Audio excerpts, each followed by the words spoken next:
আমি চৈতালি একদিন রাতে আমি যখন একা শুয়েছিলাম তখন আমার মামা আমার কাছে এসে আমার চাদরের ভিতরে ঢুকে পড়েছিল এবং আমার কানের কাছে এসে আস্তে করে বলেছিল, ভাগ্নি, আজকে একটা নতুন জিনিস শিখব। আমি বললাম, মামা তুমি আমায় কি শেখাবে? মা বলল, তোমায় আজ এমন একটা জিনিস দেখাব যা কাউকে বলা যাবে না। তারপর মামা বলল, কাল তোমাকে শেখাব।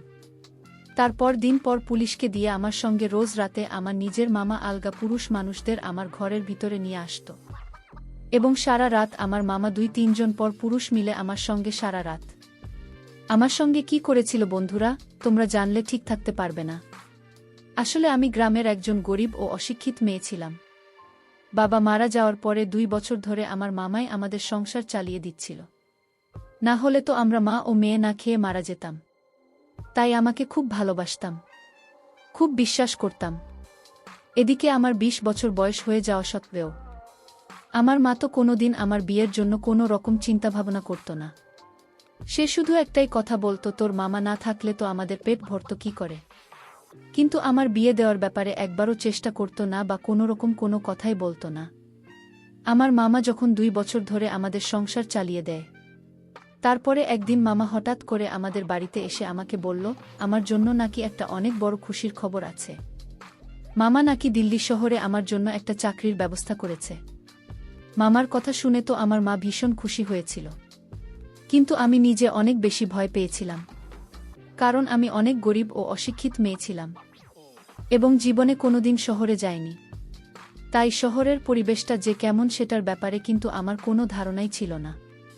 আমি তখন আমার মামাকে বলেছিলাম, মামা, আমি শহরে গিয়ে কি কাজ করব? তুমি আমার জন্য এমন কোনো চাকরির ব্যবস্থা করেছ যে তুমি এত খুশি আছি এবং আমাকে শহরে নিয়ে যেতে চাইছ। এমনকি আমি তো সেলাই ও মেশিনের কাজ জানি না। মামা, তাহলে আমি শহরে গিয়ে কি কাজ করব? মামা তখন আমার কপালে হাত রেখে বলেছিল, আরে পাগলি, তুই এত ভাবিস না। নিজের মামার উপর ভরসা রাখো। আর এত চিন্তা করার কি আছে, আমি তোকে শহরে নিয়ে যাই এবং যেখানে নিয়ে যাবে সেখানকার কর্মচারীরা তোকে সব কিছু শিখিয়ে দেবে। আমি ওখানকার ব্যাপারে সব কিছু খোঁজখবর নিয়ে এসেছি।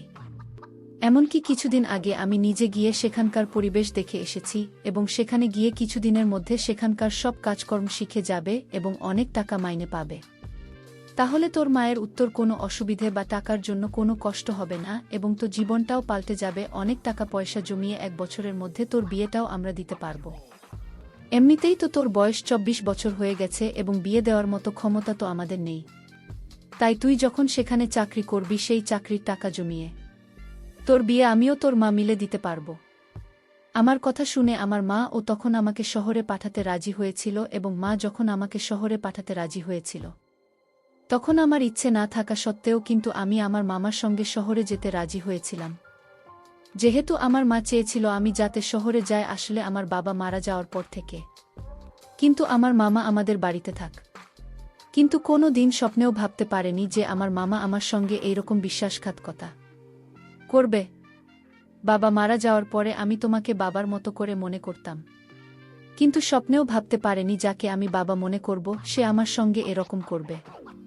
মামা ও মায়ের কথা শুনে আমিও তখন শহরে যাওয়ার জন্য খুব উত্তেজিত ছিলাম এবং 2 দিন পরে আমার মা আমাকে মামার সঙ্গে শহরে পাঠিয়ে দেয়। জীবনে প্রথমবার শহরের পরিবেশ দেখেছিলাম এবং খুব ভাল লেগেছিল, কিন্তু জানতাম না যে এই ভাল লাগার মধ্যে আমার জীবনের খারাপ দিনটা এগিয়ে আসছে। তারপর শহরে পৌঁছানোর পরে একটা গলির ভেতরে দিয়ে মামা আমাকে নিয়ে যাচ্ছিল এবং সেই গলির ভিতর দিয়ে একটা অনেক বড় বাড়িতে আমার মা আমাকে নিয়ে প্রবেশ করেছিল। বাড়িতে ঢুকতে আমি ও আমার সোফার মধ্যে বসে পড়েছিলাম এবং অত বড় বাড়িতে আমি ঘুরে ঘুরে দেখছিলাম, কারণ অত বড় বাড়ি তো আমি আমার জীবনে কখনো দেখিনি। তারপর কিছুক্ষণ পরে দোতলা থেকে একজন মোটাসোটা মহিলা নিচে নেমে এল এবং তার সঙ্গে আরও 23 জন পুরুষ মানুষ ছিল। মহিলাটি মুখের মধ্যে পাঞ্চি বোধ ছিল, তার কপালে একটা লাল রঙের বড় টিপ ছিল এবং তার সাজগোজ ভীষণ অন্যরকম ছিল। সে নিজের খোপার মধ্যে লাল রঙের ফুল লাগিয়ে রেখেছিল এবং অনেক গয়নাও পরেছিল।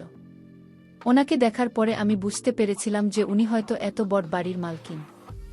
তারপর আমাকে ও মামাকে দেখার পরে মামার সঙ্গে ওই মহিলার কথোপকথন শোনার পরে বুঝতে পারলাম যে মামা ওই মহিলাটিকে খুব ভালোভাবে চিনি। তারপর ওই মহিলাটি আমার পা থেকে শুরু করে উপর পর্যন্ত খুব ভালোভাবে দেখতে শুরু করল এবং আমাকে দেখার পরে আমাকে বলল, "কি রে বাবু, এত বয়স্ক মেয়েকে নিয়ে এসেছিস? তুই তো জানিস আমার এখানে ৩০ বছর পরে আর কোনো দাম থাকে না।" আমার মামার নাম বাবলু। তখন আমার বাবলু মামা ওই মহিলার সামনে হাত জোর করে বলল, "মার্কিন, আমার ভাগ্নে কিন্তু একদম খাঁটি, আজ পর্যন্ত কোনো ছেলের সাথে কোনো কথা বলেনি। আপনি আমার ভাগ্নিকে কাজে লাগালে অনেক লাভবান হবেন।"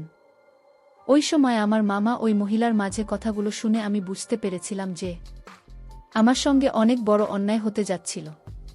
তারপর আমার মা আমার কথাগুলো শুনে ওই মহিলা আমার মামাকে নগদ ৫,০০০ টাকা দিয়ে বলেছিলেন, "থেকে আর ১ টাকাও বেশি তোকে দিতে পারব না। তাই দরকার হলেই টাকাটা নিতে পারি, আর না হলে তোর ভাগ্নিকে নিজের সঙ্গে করে বাড়ি নিয়ে যেতে পারিস।" তারপর ৫,০০০ টাকা হতে নিল। আমার মামা অনেক খুশি হয়ে ওই মহিলার পাথরে প্রণাম করে সেখান থেকে বেরোতেই যাচ্ছিল। ঠিক তখনই আমি সবকিছু বুঝতে পেরে আমার মামার কাছে যাচ্ছিলাম, এটা বলার জন্য যে সে আমার সঙ্গে অনেক বড় অন্যায় করেছে। কারণ আমার মামা আমাকে সেখানে ওই মহিলার কাছে বিক্রি করে দিয়েছিল। আমার নিজের মামা আমাকে ৫,০০০ টাকার জন্য বিক্রি করে দিয়েছিল। তারপর আমি যখন ওই বাড়িতে থাকতে রাজি হয়নি, তখন ওই মহিলা তার ছেলেদের দিয়ে আমাকে ধরে নিয়ে গিয়ে উপরের ঘরে বন্দি করে রাখতে বলেছিল। ওই সময় আমি কাঁদতে কাঁদতে মাকে বলেছিলাম, "মামা, আমি এখানে থাকতে চাই না। আমাকে এখান থেকে বাড়ি নিয়ে চলো। তুমি আমাকে এভাবে বিক্রি করতে পারো না। আমি বাড়ি যেতে চাই, আমাকে আমার মায়ের কাছে নিয়ে চল। দয়া করে আমায় এখানে ফেলে যেও না।" কিন্তু আমার মামা তো আমার দিকে আর ফিরেও তাকায়নি এবং সেখানে আমাকে রেখে চলে গিয়েছিল। তারপর ওই মহিলাটি যখন আমাকে একটা ঘরে বন্দি করে রেখে দেয়, তখন আমি অনেক বেশি অস্থির হয়ে পড়েছিলাম নিজের বাড়ি ফিরে যাওয়ার জন্য, এবং আমি ভয়ে জোরে জোরে কাঁদতে শুরু করেছিলাম। কারণ স্বপ্নেও ভাবতে পারিনি যে আমার নিজের মামা আমাকে শহরে নিয়ে আসার পরে এমন একটা জায়গায় বিক্রি করে দেবে। তারপর সেদিন সারাদিন আমাকে ঘরে বন্দি করে রেখেছিল। তারপর সন্ধ্যাবেলায় ওই মহিলাটি নিজে আমার ঘরের ভিতরে এসেছিল, যে মহিলাটিকে ওই বাড়ির সবাই কিন্তু মালকিন বলে ডাক। আমি তো ওনাকে দেখা মাত্রই অনেক জোরে কাঁদতে কাঁদতে ওনার হাতে পায়ে ধরে বললাম, "মালকিন, আমাকে এখান থেকে বাড়ি যেতে দিন। আমি এইসব কাজ করতে পারবো না।" মালকিন তখন আমাকে জোরে পিছন দিকে ঠেলে দিয়ে বললেন, "প্রত্যেকটা মেয়ের এসব নাটক আমাকে দেখতে হয়। তাই তোকে বলে দিচ্ছি, আমার এখানে বেশি নাটক চলবে না। একটু পরেই কিন্তু বিদেশি মেহমান আসবে এবং ত্বকের সাথে খুব সুন্দর করে সাজিয়ে দেবে এবং ভালোভাবে সুন্দর করে তৈরি হয়ে থাকবে। আর আমার মেহমানদের খুব খুশি করবি, এর বদলে তুই অনেক টাকা পাবি। তোকে তো আমি ফ্রিতে কাজ করাব না। তাই এসব কান্নাকাটিও নাটক করা বন্ধ কর। আর একটা কথা ভালো করে শুনে রাখো, এখান থেকে আজ পর্যন্ত কোনো মেয়ে কিন্তু পালাতে পারেনি। তাই তুইও পালানোর চেষ্টা একদম করবি না, নইলে কিন্তু খুবই খারাপ হবে।" সেদিনের থেকেই আমার জীবনের সব কিছু পাল্টে যায়।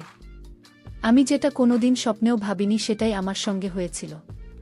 তারপর সেদিন রাতের বেলা আমার ইচ্ছে না থাকা সত্ত্বেও একটা ৫০ বছর বয়স্ক মানুষ আমার সঙ্গে সারা রাত, এমনকি ওই লোকটা যখন আমার ঘরের ভিতরে প্রবেশ করে, তখন আমি প্রথমেই ৫০ বছরের লোকটার সামনে হাত জোট করে অনেক কাকুতি মিনতি করেছিলাম। কিন্তু ওই ৫০ বছরের লোকটা আমার কোনো কথাই শোনেনি। সেদিনের পর থেকে আমি অনেক চেষ্টা করেছিলাম ওই বাড়ি থেকে পালানো, কিন্তু আমি পালাতে পারিনি। এমনকি ঘরগুলোতে একটা জানালা ছিল না। এবং সে দিনের পর থেকে প্রত্যেক দিন নতুন নতুন লোক সারারাত আমার সঙ্গে। এভাবে প্রায় ১ মাস হয়ে যাওয়ার পরে আমি বাধ্য হয়ে এটা কি আমার ভাগ্য বলে মনে করে নিয়েছিলাম। তারপর ১ মাস ওই বাড়িতে কেটে যাওয়ার পরে শহীদুল নামে একটা ৩৫ বছরের লোক আমাকে দেখার পরে আমার সঙ্গে সময় কাটাতে চাইতো এবং শেষ সপ্তাহে ৪ দিন করে আমাদের বাড়িতে আসতো এবং আমার সঙ্গে সারারাত সময় কাটান। এইভাবে ধীরে ধীরে শহীদুলের সঙ্গে আমার বন্ধুত্বের সম্পর্ক তৈরি হয়। কারণ সে সবার চাইতে অনেকটাই আলাদা ছিল। কিন্তু শহীদুল অনেক সময় টাকা দিয়ে শুধুমাত্র আমার সঙ্গে নিজের মনের কথাগুলো বলতে আসতো এবং সারা রাত ধরে আমার সঙ্গে গল্প করত। সে যখন আমার কাছে আসতো তখন নিজের দুঃখের কথাগুলো বলতো। আসলে তার স্ত্রী তাকে ছেড়ে একটা পরপুরুষের সঙ্গে পালিয়ে গিয়েছিল এবং তারপর থেকে সে নিজের মনের কষ্ট দূর করার জন্য এই বাড়িতে আসে এবং ধীরে ধীরে আমাদের মাঝে অনেক ভালো বন্ধুত্বের সম্পর্ক তৈরি হয়। এতটাই হয় যে সেদিন না থাকতে পেরে আমি নিজের মনের সব কথা কিন্তু শহীদুলকে বলেছিলাম যে কিভাবে আমার নিজের মামা শুধুমাত্র ৫,০০০ টাকার লোভে আমাকেই বাড়িতে বিক্রি করে দিয়ে চলে গেছে। এভাবে আমার প্রায় ওই বাড়িতে থাকতে 7 মাস হয়ে যায়। তারপর সেদিন যখন শহীদুল বাবু আমাকে একটা কথা বলেছিল তখন আমি ওই কথাটা নিয়ে অনেক ভেবেছিলাম। আসলে শহীদুল বাবু আমাকে বলেছিল, তোমার মামা না হয় তোমাকে এখানে বিক্রি করে দিয়ে চলে গেছে, কিন্তু তোমার মা কি তোমার একবারও খোঁজ খবর নেওয়ার প্রয়োজন মনে করেনি? এতদিন হয়ে গেছে, তোমার মা তো তোমাকে দেখে যেতে পারেন। সেদিন শহীদুল বাবুর কথা শুনে আমার মনেও কিন্তু খটকা লেগেছিল। ওদিকে শহীদুল বাবু অন্য পুরুষদের হাত থেকে আমাকে রক্ষা করার জন্য প্রত্যেকদিন রাতে মালকিনকে অনেক বেশি টাকা দিয়ে আমার সঙ্গে গল্প করত। এবং এইভাবে আমি যখন একদিন মা হয়ে যাই তখন আমি খুব ভালোভাবে জানতাম যে শিশুটি কার। আমি যখন মা হয়েছিলাম আমি আর বাড়ির কাজ করতে পারতাম না। তারপর 10 মাস পরে যখন আমার বাচ্চা হয়, তখন আমার বাচ্চা হওয়ার 1 মাস পরে আবার মালকিন আমাকে কাজে লাগিয়ে দেয় এবং আমি একটা কন্যা সন্তানকে জন্ম দিয়েছিলাম। এবং এতদিন পরে যখন আমার প্রথম গ্রাহক আসে তখন তাকে দেখামাত্রই কিন্তু আমি তাকে খুশি হয়েছিলাম, কারণ সেদিন শহীদুল এসেছিল। তখন আমি তাকে এটা বলিনি যে আমার সন্তানটা তার সন্তান, কিন্তু আমি তাকে এটাও বলেছিলাম যে আমি আর এখানে থাকতে চাই না, কারণ আমি খুব ভালোভাবে জানতাম যে আমার মেয়ের বড় হওয়ার পরে কিন্তু মালকিন আমার মেয়েকেও এরকম কাজে লাগিয়ে দেবে এবং তার ভবিষ্যৎ তো খারাপ করে দেবে। তাই যেমন করে হোক আমি আমার মেয়ের ভবিষ্যৎ ভালো করার জন্য সেখান থেকে পালানোর উপায় খুঁজছিলাম। এবং সেদিন আমি শহীদুলকে বলেছিলাম যে যেমন করে হোক না কেন আমাকে যাতে এখান থেকে আমার মায়ের কাছে গ্রামের বাড়িতে রেখে দিয়ে আসে, তাহলে তার এই জয় আমি জীবনে কোনোদিন ভুলব না।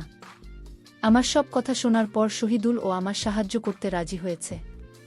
তার 3 দিন পরেই শহীদুল মালকিনকে 3 গুণ টাকা বেশি দিয়ে আমাকে বাইরে ঘুরতে নিয়ে যাওয়ার কথা বলেছিল এবং টাকা বেশি পেয়ে মালকিন মঞ্জুলবাবুর প্রস্তাবে কিন্তু রাজি হয়ে গিয়েছিল। কিন্তু মালকিন আমাকে আগেই বলেছিল যে আমি নিজের বাচ্চাকে যাতে বাড়িতে রেখে যায়, মানে মালকিনের কাছে যাতে রেখে যায়, আমার বাচ্চাটাকে মালকিনের কাছে রেখে যেতে হবে। এবং আমি এই প্রস্তাবে কিন্তু রাজি হয়েছিলাম। তারপর সেদিন আমিও শহীদুল যখন চুপচাপ আমার গ্রামের বাড়ির জন্য রওনা দিই তখন কিন্তু শহীদুল বাবু আমাকে ট্রেনে বসে দিয়েছিল এবং আমার হাতে 5,000 দামের একটা মোবাইল ফোন দিয়েছিল ও তার আরেকটা মোবাইল ফোনের নাম্বার আমাকে দিয়েছিল, বলেছিল কোনো কিছু অসুবিধা হলে আমি যাতে তাকে ফোন করি, আমি তোমার সাহায্য করার জন্য এগিয়ে আসে। এই কথাটা শহীদুল বলেছিল এবং মালকিন কিন্তু এরা জানত না যে আমি আমার ব্যাগের মধ্যে আমার বাচ্চাটাকে চুপচাপ ধরে নিয়েছিলাম, যেটা বাড়ির কেউ জানত না। তার পরের দিন সকালবেলা আমি যখন আমার গ্রামের বাড়ি পৌঁছে যাই তখন আমার মা আমাকে 1-1.5 বছর পর দেখে খুব খুশি হয়েছিল।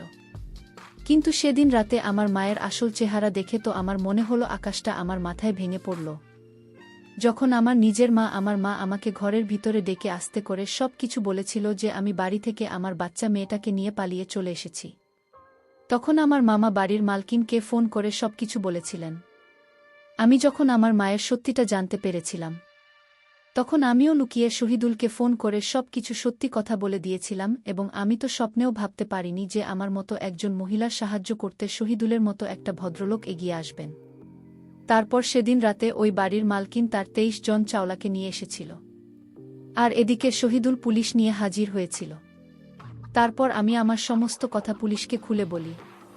তারপর মামা এবং মার্কিনকে এই নিষিদ্ধ ব্যবসা করার জন্য তাকে পুলিশ ধরে নিল, আর আমার মা আমার